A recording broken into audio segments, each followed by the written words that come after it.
Welcome to the Mortarboard, the administrator's source for solutions in higher education. We tell you about challenges other schools have faced, benchmark the problem, share their best practices and epic fails, and invite you to consider whether what worked for them might also work at your institution. Hosted by longtime college president Dr. Dan Barwick, this is the Mortarboard, the source for solutions in higher education. Welcome to the Mortarboard, your source for solutions in higher education. I'm Dan Barwick. Welcome to the podcast. If the content of this podcast interests you, then you'll enjoy my new book, Risk and Reward: How Small Colleges Get Better Against the Odds. It's now available from Amazon in ebook, paperback, and audiobook format. The best way to find it is to head over to my blog, mortarboardblog.com, and click on the link on the front page. If you have any thoughts about the book, don't hesitate to send me an email and let me know what you think.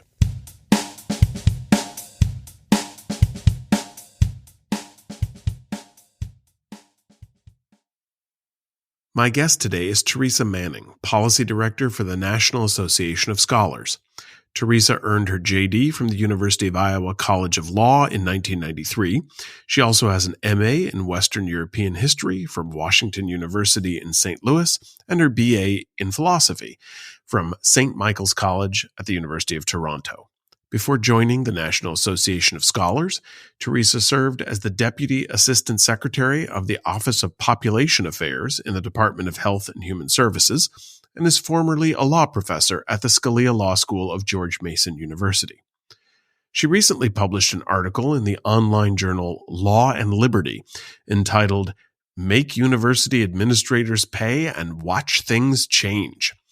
In this article, she argues that the qualified immunity that public college administrators enjoy when making decisions about student constitutional freedoms has resulted in a culture that lacks accountability and has caused taxpayers needless expense. Teresa Manning, welcome to the podcast. Thank you for having me. Now, you've taken the position that the best way to address poor decision-making by college administrators is to hold them personally, legally accountable. Now, before we talk about your reasoning, could you share some examples of actions by administrators that, in your mind, require this change? Yes, it is only part of the solution. I mean, there are many things that could be done to hold administrators more accountable. So this is just part of the approach of what would be a solution. But I think in the article I published with Law and Liberty, I began with a few examples here in Virginia of administrators who look very much like they have violated the constitutional rights of their students. So one was at the University of Virginia, the medical school there, a medical student, Kiran Bhattacharya, who was very polite and civil in a university-sponsored event discussing microaggressions, and he was challenging the definition. And after this really quite polite and civil exchange, the organizers of the event proceeded to file a behavior warning card, a professional concern card is what they called it, against him, and brought him in for various questions, and all of their behavior was punitive, and they ended up suspending him and then eventually expelling him. The original event was recorded, so those interested can listen to how civil and polite the exchange was, and how really obnoxious it appears that that type of intellectual exchange could become cause for discipline at the university. So this case I consider egregious, but it's not atypical. So moving on, the other one that comes to mind and where I have a lot of familiarity is the lawsuit. And incidentally, the UVA medical student did file suit against the University of Virginia, and that was recently allowed to proceed. The other case I mention is against James Madison University, filed by a former administrator herself who was victimized by a Title IX proceeding where a faculty member and her cronies in the Title IX office filed a complaint under Title IX, which is the federal law that bans sex discrimination at schools receiving federal funds, but whose offices are now defining Title IX offenses well beyond what the original statute envisioned, such that any misconduct they find problematic can become subject to a Title IX investigation. And this victim of the Title IX proceeding also has filed suit saying that she was suspended from her job, mind you, before she even knew the details of the allegations against her, which is a huge due process violation. Due process is a term that we bandy about.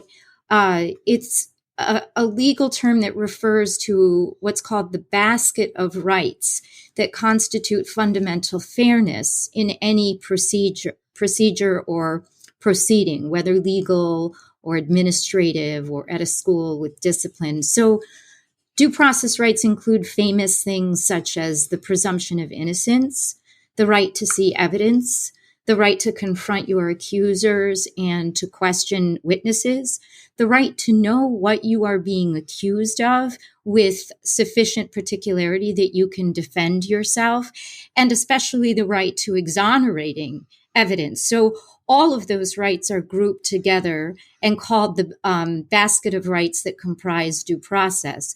So Title IX offices are especially suspect in recent years because so many of their policies have been drafted behind closed doors, because these offices are staffed by largely ideological individuals who feel that they've been authorized, with sort of a feminist mandate to go after whatever they consider to be misconduct that has a sexual angle. So we have a lot of administrators who I would describe, using the words of Laura Kipnis, a Northwestern professor who was also victimized by a Title IX investigation for an essay she wrote. I would describe a lot of these administrators as drunk with power. They seem to be in a position where everyone is involved and so no one is responsible. So there is a grotesque lack of accountability. They often act in concert with one another. And we have drunk with power, lack of accountability, the ability to draft policies that don't comport with statutory law, much less with constitutional law. We have a very big problem with administrators, college administrators run amok. So I'll stop there if that's enough to answer your question. Keeping in mind examples like this, why is it you feel that personal liability is the solution? I mean, obviously that's a very significant way of addressing this issue that you've described. Why is it you think that personal liability, as opposed to any other type of solution, is the answer? Well, I would qualify that again and say it's part of the solution. Only part of the solution. There may be many ways that we could get more accountability from this administrative bloat, but this is certainly one important aspect. And perhaps the best way to explain this is to explain what typically happens when administrators engage in wrongdoing and illegal wrongdoing at that.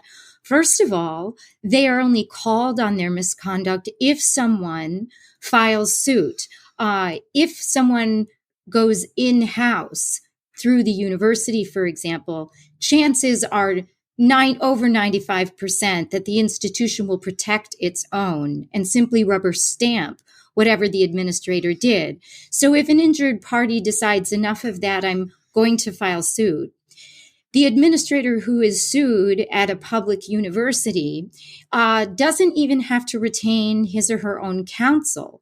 It's provided by the in-house counsel of the public university in the general counsel's office.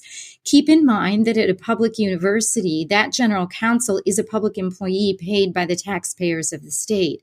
So already something doesn't sit well, since the taxpayers of a given state are not involved at all in the drafting of these policies, much less their enforcement or their arbitrary implementation. And yet the taxpayers are subsidizing the defense of that administrator. But it's not just the general counsel at the institution. It's often also the state attorney general's office that routinely will defend public university officials. So we have a problem here with the taxpayers paying the costs of actions and policies they've not even been involved with drafting or implementing. So they're bearing the burden without having any hand in any sort of benefit. So this asymmetry creates a real fairness problem. So what do I see as one corrective to this? One corrective is that administrators should be sued in both their personal and official capacity, not one to the exclusion of the other. And the personal capacity means that individual administrator must retain his or her own counsel, pay for his or her own defense, and of course, if a judgment were entered at the end of the process, would have to pay the portion of that judgment out of their own pocket. That is obviously a great preventive or deterrent to wrongdoing, illegal wrongdoing.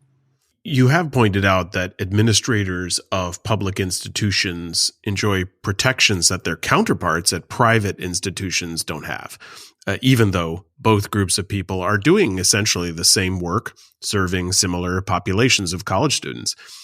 Now, can you explain your view that some types of public employees should not enjoy protections, as you've just described, that you believe, for example, say judges and prosecutors should enjoy? Yes. So we should step back and examine this term immunity, which sounds sort of legalistic and is somewhat foreign to most people. Immunity means that you cannot be sued. States enjoy a certain sovereign immunity, for example, vis-a-vis the federal government or being brought into federal court.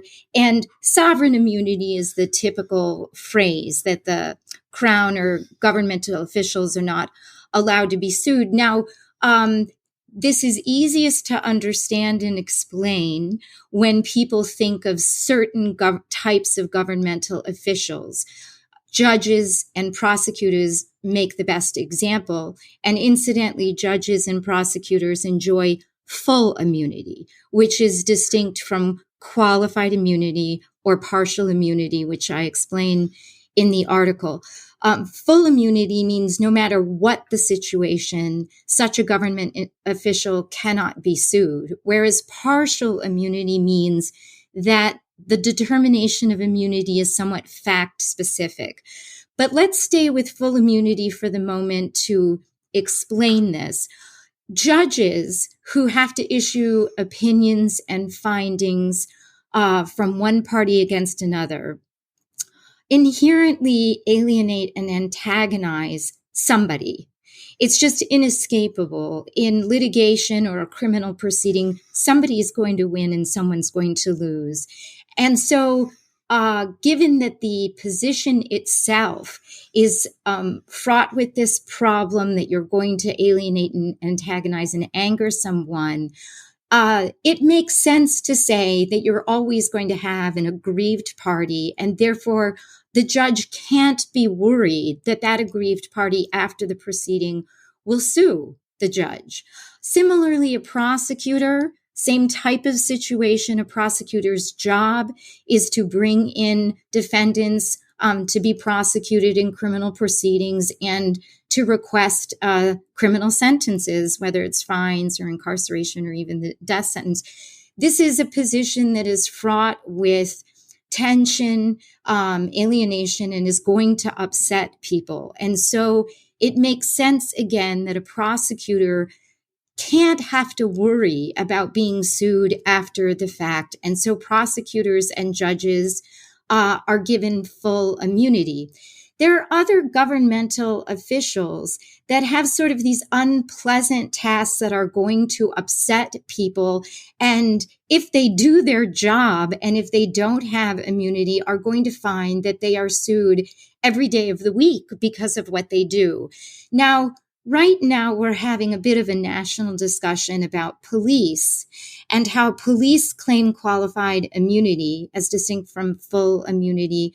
That is, they don't want to be able to be sued personally for actions on the job that have upset other people, such as drivers or bystanders. And that too is sort of understandable, that the nature of their work is so time sensitive, is very dangerous, that if they had to worry about being sued, one could argue that they couldn't do their job. So by comparison, the university official, the employee of a public university, applying immunity to such a person makes no sense. We can look at the private sector where you have employees of private universities who are making decisions and doing their jobs and have no immunity, and yet they function. So why are we extending this defense to employees of public universities just because they're public employees as opposed to private employees? That just amounts to an irrational bonus to public employees that makes no sense. They can function without any immunity in a way that judges and prosecutors and arguably police cannot. So this doctrine of immunity doesn't make sense as applied to employees of a public institution such as a university. At the outset of the interview, you talked about administrators who are sort of drunk with power. I'm curious, obviously, if this solution were implemented, it would represent a fundamental change to people who had a great deal of power because they would suddenly become very vulnerable. And I'm trying to get a sense of how big of an issue this is, that is, whether this is a problem that needs fixing or needs a fix of the size that you're recommending.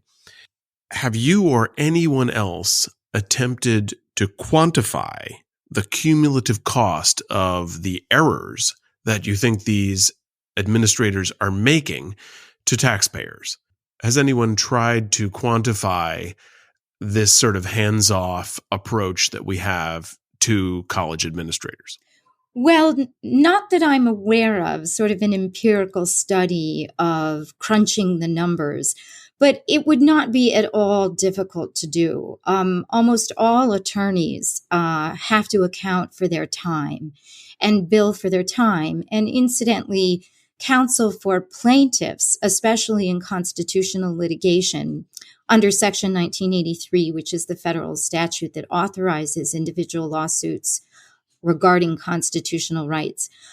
If a plaintiff, that is the complainant, prevails, attorneys' fees are to be reimbursed and included in any judgment. So plaintiffs' counsel are very accustomed to tracking their hours and their costs. And a lot of those attorneys who end up in general counsel's office or the attorney general's office hopefully have some experience in the private sector as private practicing attorneys and have also had to account for their time. So it's not at all a disproportionate or alien thing to ask for them to keep track of their time and their costs. It would be easy enough to do. And in many cases, I think judges order attorneys to give an estimate of their costs and their time. So though I'm not aware of an empirical study on this exactly, it's a very reasonable and sort of industry standard thing to have lawyers do. You describe a two-tiered penalty for bad decisions. And here I'll quote you, and I apologize for the substantial quote that I'm going to give you now. Quote, "What's more, policymakers can actually make state schools pay by reducing state appropriations for the institution in the amount of both legal expenses and any judgment. Such policies must still allow schools and their employees to get sued. This is an important check on both the institution and the individual. But the stakes would be higher for them because school officials could be found personally liable, and institutions would pay the price through reduced appropriations. How else to restrain uncontrolled administrators and their ideologies run amok?" End quote. So this solution is doubly consequential. First, for the individual administrators, and then second, for the institution. And I guess I'm wondering, I think for my final question to you, I'm really wondering, is it possible that this solution is a cure that is worse than the disease? By the way, I ask that as someone who was a college president for nearly a decade and has served in administrative roles for much longer than that. And I wonder, it isn't difficult to imagine that the consequences of this would be institutional paralysis. Administrators afraid to act, not only because they could suffer personal legal liability, but also because their positions would be in jeopardy if their actions resulted in reduced appropriations. Sort of like one false move and I'll lose my job and my savings. And I'm wondering how you respond to these concerns. For example, would administrative recruitment even be possible under these conditions? As another question, for example, one thing that occurs to me is that I'm wondering if top-level administrators who had no protection would say, well, okay, then you have to compensate me more because either I need to be paid more because I could lose my job at any time, due to the whim of some litigious person, or there's simply more cost to the institution because they essentially require the institution to take out an insurance policy that would completely cover them in the event that they were held financially personally liable. And thus, so the cost would still be passed along to whomever, whichever constituents were ultimately paying for the cost of the institution. I guess that's a long way of saying, what are the real consequences of this? Not only in terms of holding administrators liable, which I think I understand what you're after there, but the collateral effects, which appear to me to range from simply higher costs to total institutional paralysis. Now, that was a long, complicated question. Please, I'll stop talking and let you answer. Yeah, so a number of things. First, the National Association of Scholars just produced a report on the finances of higher education called Priced Out. And anyone concerned about raising tuition and unmanageable student loan debt should look at that report. One conclusion is that much of the rate of increase for tuition is due to administrative bloat. The number of administrators, the high salaries of these administrators, the long tenure of many of these administrators. Some states, and I think the Chronicle of Higher Education, used to, on a yearly basis, publish the salaries of college and university presidents, deans, associate deans, provosts, vice provosts. These people are making outrageously, obscenely high salaries. Now, what one could discuss that in its own right, but we typically associate high compensation with high responsibility and high accountability. You make the big bucks because you make the big decisions. Now we have the perverted situation of people making obscenely high salaries who are escaping responsibility and escaping accountability. So I see this as actually bringing responsibility and accountability more in line with these inflated salaries. So that's the first thing. We have an egregious imbalance and asymmetry right now with high salaries and no responsibility. So that needs to be fixed. And I think maybe your question overlooks that. The pendulum right now is just totally on the opposite side, that no one is ever held accountable, and the only people who pay are taxpayers. Now, with respect to paralysis, there's a part of me that thinks more paralysis is in order in the area of free speech, due process, and other constitutional rights. That is, right now we have administrators who are almost zealots in pursuing what I think are unlawful policies at the university to advance an ideological mission, and they are, the legal term is, showing a callous disregard for constitutional rights such as due process and free speech. And I'd again refer to the cases I mentioned in my Law and Liberty article, James Madison University, Virginia Tech, and UVA. I want more paralysis. I want more of these administrators thinking long and hard before they run afoul of constitutionally guaranteed rights. They should be thinking long and hard before they draft these policies. So right now we have the opposite problem. They are almost jumping without looking. They're not only drunk with power, but they're drunk with their ideology. We need to have them put on the brakes and to think. In fact, when it comes to free speech and due process, we have such a long record, I think, of violations by these institutions that there almost should be a bubble around those rights, and the university doesn't get the benefit of the doubt when it acts here because it's got a long record of violating these rights. So those are my responses to your concerns, and I hope that your listeners will take a look at the report called Priced Out, which details administrator salaries. Yes, I'll put a link to that in the show notes for the listeners.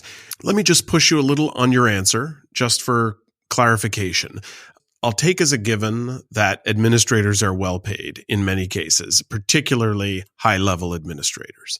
I will also accept your premise that with responsibility should come some level of liability. And I hope I'm not mischaracterizing your view there.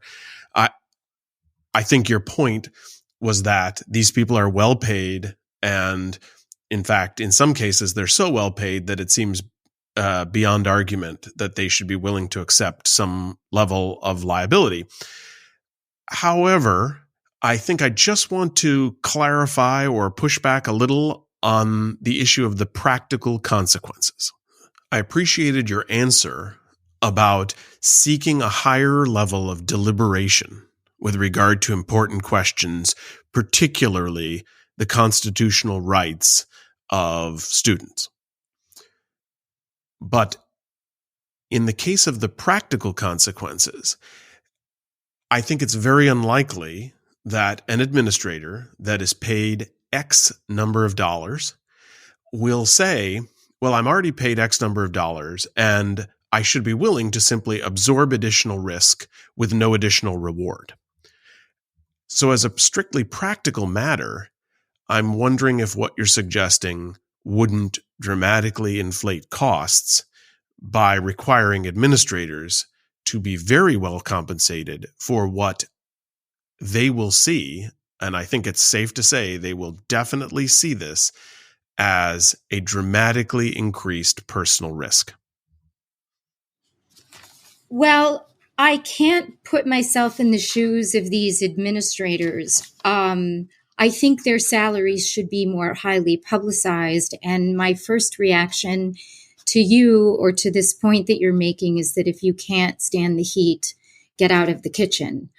If you want to be at a public university and dealing with student issues and important constitutional rights of both faculty and students, you are assuming a lot of responsibility. You are running the risk of liability, and your salary, I think, already is paying for that. And if added responsibility and the risk of liability, which everyone in the private sector shoulders, incidentally, this is almost like making public employment artificially cushy. Everyone in the private sector, just by doing business, runs the risk that they could get sued for some type of malpractice or negligence. So we are not asking employees of public institutions to do anything more than what your average person in the private sector already does. And if you can't handle that responsibility and liability, you can't handle the heat, then get out of the kitchen. Thank you for the pushback, but I hope that the practical consequence of this is to scale back dramatically the number of administrators we have on campus, since by all indications, they are superfluous. And their presence and these silly policies, these silly and problematic and likely illegal policies that they implement are the reason that tuition has escalated over the past decades to a ridiculous degree. So I hope the practical consequence is that we get fewer administrators. That would be a very good thing. Teresa Manning, Policy Director of the National Association of Scholars. Thanks very much for being with me today. Thank you so much, Dan. It was great fun. Thanks for joining me. Please feel free to email me with questions, comments, or suggestions for content that you'd like to hear about. You can reach me at mortarboardpodcast@gmail.com. Consider stopping by my blog, mortarboardblog.com. The blog contains links to stories that I think will interest you, podcast transcripts, and articles I've written. You can also like me on Facebook at Dr. Daniel Barwick or follow me on Twitter at Daniel Barwick. Looking forward to talking with you in the next episode.